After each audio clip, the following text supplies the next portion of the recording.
what has it been like the first couple of weeks? Well, obviously it's been more longer than that. As sheriff, what has your experience been? Yeah, so I think we're about 6 weeks now, and it's been fast and furious. That's the right word, so fast and furious, like a movie. Hi everyone, this is Alexander Carlos with the Alexander News Show and Iheart Podcast Network. And in front of me, I have Madam Sheriff Rosie Cordero-Stutz from the Miami-Dade County Sheriff's Office. Welcome to the show. Thank you so much for having me, Alex. It's a pleasure to be here. And it is an honor to be here and to interview you on the Alexander News Show. This is exclusive. So I want to get right to it. My first question to you is there anything you would like to change for the better and to improve the Miami-Dade County Sheriff's Office? Well, I think there's a lot of things, really. It's just that it's all going to take a lot of time, right? I think the first thing that is important for me is to make sure that I have a very open line of communication with the community. And that's something that I started doing already. And I've done that through the process that I call Share with the Sheriff. It's just a series of events where I'm going out into the community and where we're opening the doors and inviting the community to come directly to speak to me. I love to be everywhere. I love to be able to answer every single phone call and email. But I think this allows people to get some face-to-face time with me, right? Yes. And ultimately, this also lets me hear exactly what the needs of the community are so that then I can prioritize. Awesome. I totally agree with you. Yeah. So my next question is, what has it been like the first couple of weeks? Well, obviously it's been more longer than that. As sheriff, what has your experience been like? Yeah, so I think we're about 6 weeks now, and it's been fast and furious. That's the right word, for fast Like and the furious, movie. like the movie.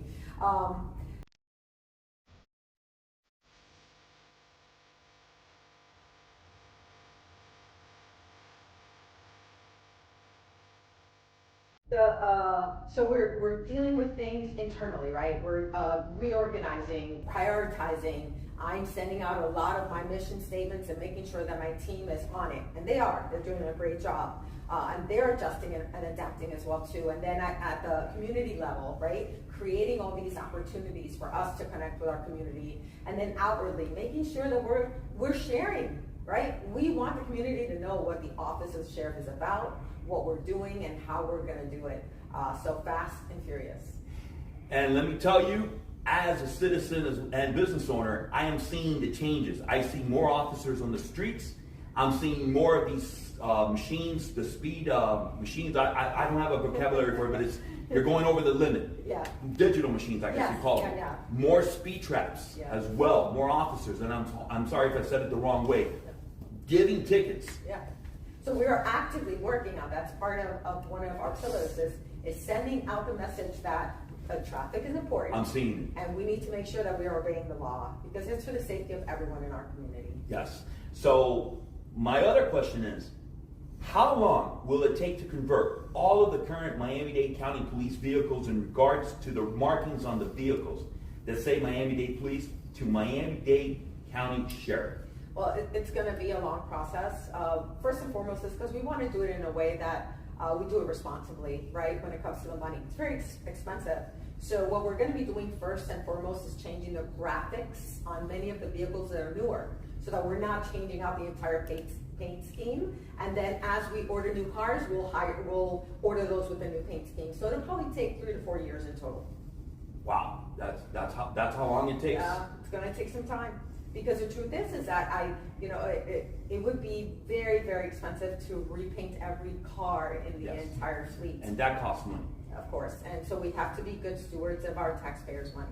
Okay, I absolutely agree with you, 1,000%. I'm in agreement with you on that. This one hits very dear to me because I actually had a situation where I live. And it's a condo where I had a 911 call. 4 of your sheriff deputies showed up. It was a mental health situation. One of the ladies, I met the daughter, was telling me that the mom was harming herself. And in a situation like this, it was very dramatic. She asked me for help, and I'm also a special needs therapist, by the way.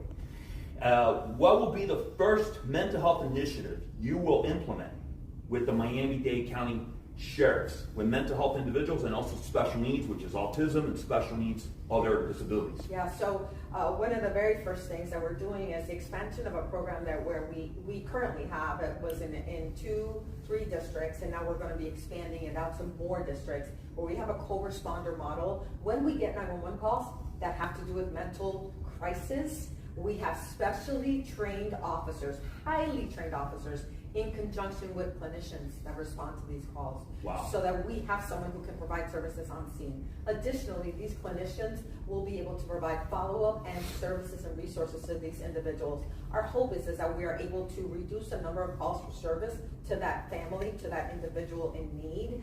And what we have seen is that we've been successful. And by showing up less in the law enforcement side, we also lower the amount of opportunities for uses of forces that are unnecessary, because they develop out of responding for the 911 calls. Absolutely. And so, yeah, we've done it in several. It's working great, and I'm already expanding it throughout the county. And our sheriff deputies that go to the academy, are they doing like a course on mental health? We do. All of our deputies are trained in crisis intervention training. So we do all have our basic training courses, but additionally, the ones that I'm referring to have even above and beyond. But myself as a sheriff, I'm also I'm increasing that training. I'm affording more opportunities for mental wellness as well as treating how do we handle calls for mental illness, because I think it's a two-way street, right? Yes. We need to be better in our mental state so that we can then provide better service. Mental health is a very, very critical situation that's going on in our county. It is. That requires money, of course. Do you care to comment on more money being taken away from the Sheriff's Department? So I think that it's important for us to always be able to work with our county commissioner in order to fund ourselves properly. And it is my job to show our community why we need to be funded the way we need to be funded. So if I'm doing a good job and I can show why we need the funds, I think we'll be able to get to that right dollar amount. And Miami-Dade County Sheriff's Department deserves as much taxpayer money as possible to be funded correctly so it can serve the community, the residents of Miami-Dade County, unincorporated and even incorporated areas. 1,000%. Yes. This is Alexander Carlos with the Alexander News Show, and in front of me is Madam Sheriff Rosie Cordero-Stutz. Thank you, brother. And Mrs. Stutz hammers me every time I say her name incorrectly. Thank you for being on the Alexander News Show. You can catch us on all platforms and also on Iheart Podcast Network. Thank you very much. This is Alexander Carlos. Appreciate you. Thank you very much. Thank you.